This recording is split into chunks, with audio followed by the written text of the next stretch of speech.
প্রসেনজিৎ চলে এসো, তুমি 100 সিনেমা বানাচ্ছ, 100 সিনেমা হল, চলে এসো চলে এসো।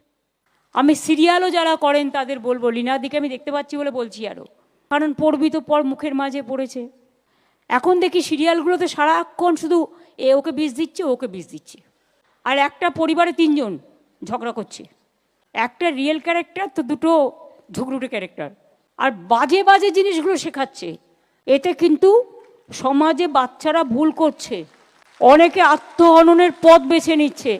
আমি কিন্তু আজ নয়, আমি সমস্ত টিভি সিরিয়ালের মালিকদের বলবো, এটা লীনাদিদের হাতে নেই, এটা যারা অর্গানাইজ করে, যারা মালিক তাদের হাতে আছে। দয়া করে দেখুন, খারাপ কিছু শেখাতে যাবেন না। আর সিরিয়াল বাড়াতে হবে বলে রোজ গুন্ডামি বাড়ান, ভালো জিনিস দিয়ে। কত ভালো জিনিস আছে, কত ইনোভেটিভ জিনিস আছে। তা না করে কি করবে, ওকে বন্দুক গুলি চালাচ্ছে, ওকে ছুরি মারছে। আর এগুলো দেখতে যেই আমি দেখি না, আমি বন্ধ করে দিই। অন্যরা কী করে আমি জানি না। সারাদিন আমরা এত কাজে কর্মে ব্যস্ত থাকি, আর তারপরে টেনশন করব।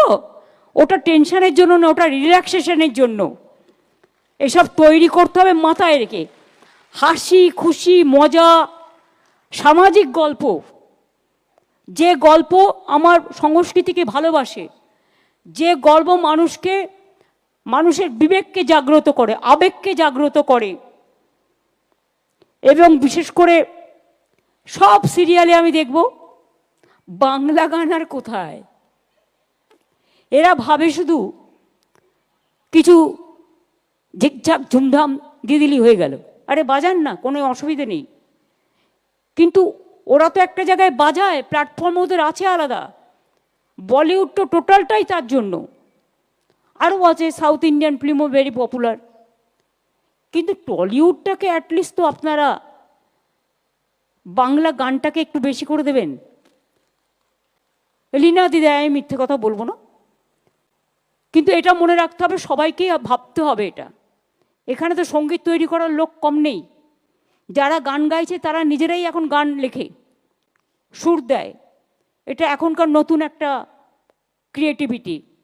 সুতরাং আপনারা, আমি বলছি না অন্য ভাষাকে অসম্মান করতে, আমরা নিশ্চয়ই হিন্দি ভাষার গান দেবো, আমরা সাউথ ইন্ডিয়ান গান দেবো।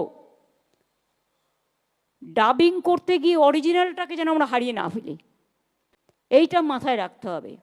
সেই জন্যই কখনো কখনো ক্ষোভ বাড়ে, বিক্ষোভ বাড়ে, এটা যেন না হয়। আসুন আমরা আমাদের সংস্কৃতি নিয়ে গর্ব করি, সব ভাষা নিয়ে গর্ব করি, দেশকে নিয়ে গর্ব করি। সাথে আমি আমার বাংলা ভাষাকে বাদ দিয়ে কিছু করতে পারবো না।